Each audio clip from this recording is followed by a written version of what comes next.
Hello guys मैं हूं खुशतर और आप देख रहे हैं अपना एजुकेशनल चैनल एजुकेयर ऑल। इससे पहले वाले एपिसोड में आपने देखा था सिंथेसिस ऑफ सेंटेंस यानी बाय यूजिंग पार्टिसिपल के द्वारा हम सिंथेसिस कर रहे थे, यानी वाक्यों को जोड़ रहे थे, सेंटेंस को आपस में जोड़ रहे थे। लेकिन आज हम जो बात करने जा रहे हैं वो सिंथेसिस है, तो सिंथेसिस है, बट ये बाय यूजिंग एन इन्फिनेटिव है। इन्फिनेटिव का मतलब क्या होता है? वर्ब से पहले टू का प्रयोग करना, इसी को इन्फिनेटिव कहते हैं। और इसका प्रयोग भी होता है, अलग अलग प्रकार का होता है, लेकिन ये कहीं कहीं पर जोड़ने का भी काम करता है। इन्फिनेटिव टू का जो कार्य है वो जोड़ा भी जाता है। वाक्य को तब जोड़ा जाता है जब सभी वाक्यों से मालूम पड़ता है कि जिन कार्यों की चर्चा हुई है उनमें आपस में संबंध है। यह संबंध कभी कभी कारण और परिणाम यानी केस एंड इफेक्ट का भी हो सकता है, पर यह आवश्यक नहीं है। वास्तव में होता क्या है, इन्फिनेटिव में कार्य दूसरे के बाद नहीं होता, बल्कि वे कार्य एक साथ होते हैं, मानो वे एक कड़ी में जुड़े हुए हैं। अब इसको समझने के लिए हमें कुछ उदाहरण देखना होगा।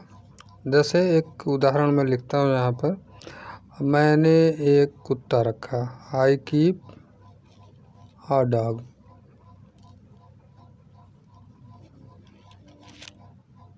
है रखा।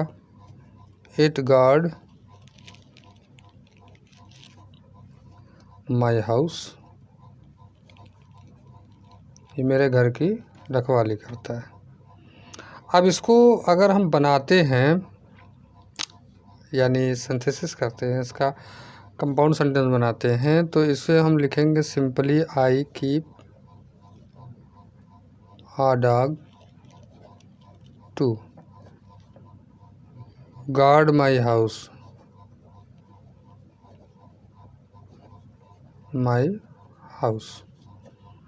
सिंपल सी बात है। यहाँ पर इट को हटा दिया गया है और टू लगा दिया गया है। आई सब्जेक्ट, इट भी कहीं सब्जेक्ट के रूप में था, लेकिन ये प्रोनाउन के रूप में था। तो it guard my house, to guard my house, घर की सुरक्षा के लिए। आई कीप ए डॉग, मैं एक कुत्ता रखता हूँ अपने घर की सुरक्षा के लिए। अच्छा, तो अब दूसरा एक इसका उदाहरण देखते हैं। He studied hard. अच्छा, वो कठोर परिश्रम करके जो है वो स्टडीड हार्ड, यानी अब अध्ययन करता है, कठोर अध्ययन करता है, कठोर परिश्रम करता है अध्ययन करने में। He wanted to secure first division.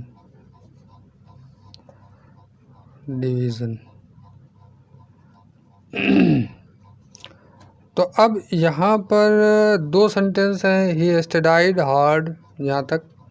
उसके बाद वो कहता है कि वो कठोर परिश्रम करता है, अध्ययन करता है। He wanted to secure first division, वो चाहता है कि वह प्रथम श्रेणी में आए, सुरक्षित कर ले। तो यहाँ पर ही स्टडीड हार्ड टू, अब इसको हटा दो, ये लगा हुआ है पहले से ही, टू सिक्योर फर्स्ट डिवीज़न। तो ये इस तरीके से उपर्युक्त उदाहरणों में हमने देखा कि प्रत्येक वाक्य में कार्य एक साथ ही होता है। दूसरी बात यह है कि वर्ब के पहले टू लगाकर वाक्यों को जोड़ते हैं। अब दूसरे भी देख लेते हैं उदाहरणों को कि दूसरे उदाहरण किस तरीके से काम करते हैं। तो उसके पास 3 पुत्रियां हैं। He has 3 daughter.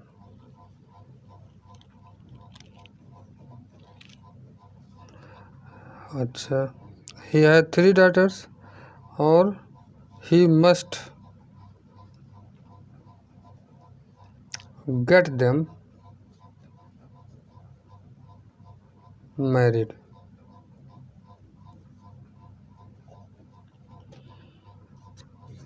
उनकी उससे शादी करनी है, ज़रूरी है।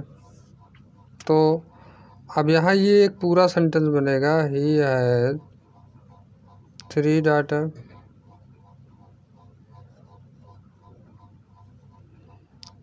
To get married. उसके पास शादी करने के लिए 3 लड़कियां हैं। He has 3 daughter to get married. उसके पास 3 लड़कियां हैं शादी करने के लिए। तो इस तरीके से हम देखते हैं कि वर्ब के पहले, यानी गेट है यहाँ पे, गेट के पहले टू लगा हुआ है, और यहाँ पर देखें सिक्योर के पहले टू लगा हुआ है। तो इस तरीके से क्रिया के पहले टू का प्रयोग किया जाता है, तो वहाँ पर बाय यूजिंग एन इन्फिनेटिव हो जाता है, यानी इन्फिनेटिव का प्रयोग करके हम सेंटेंस को कंपाउंड कर सकते हैं या सिंथेसिस कर सकते हैं। सिंथेसिस का अर्थ तो जाने जा रहे हैं, आप पहले से जान रहे हैं कि सिंथेसिस का मतलब होता है 2 से अधिक, 2 या 2 से अधिक चीज़ों को आपस में मिलाना। अब इसके बाद अगला एक उदाहरण है हमारे पास कि ही हैड अ लार्ज फैमिली। उसके पास एक बड़ा परिवार है। ही must provide for them. He must provide for them. तो यहाँ पर सेंटेंस को आगे बढ़ाते हैं। प्रोवाइड फॉर देम, उसे उनकी देखभाल करनी होती है। तो he had a large family to provide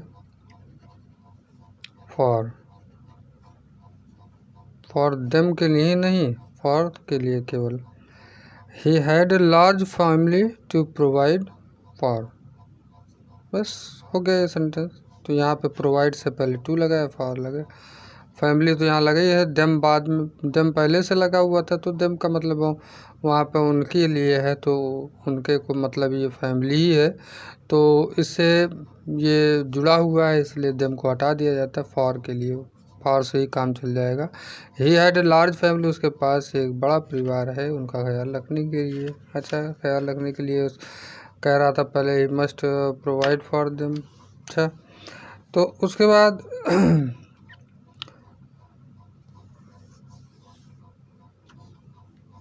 there are, नहीं,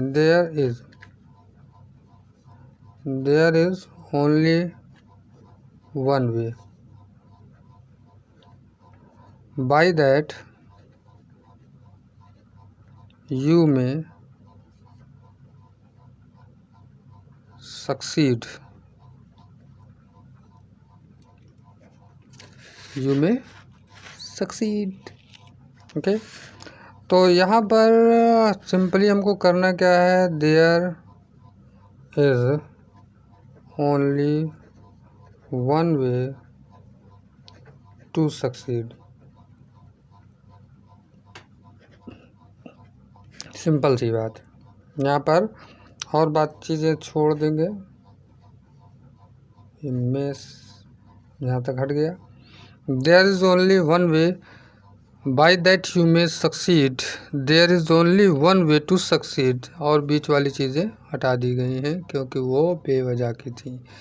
इस प्रकार से आज आपका ये बाय यूजिंग एन इन्फिनेटिव नाम का जो लेसन है, यानी कि आप सिंथेसिस कर रहे हैं, कंपाउंड सेंटेंस बना रहे हैं, सिंपल सेंटेंसेस को मिलाकर आपस में एक नया सेंटेंस बना रहे हैं, तो उस पैटर्न को आगे बढ़ाते हुए ये हमारा दूसरा अध्याय कंप्लीट हुआ सिंथेसिस का, जिसे हम बाय यूजिंग एन इन्फिनेटिव के नाम से जानते हैं।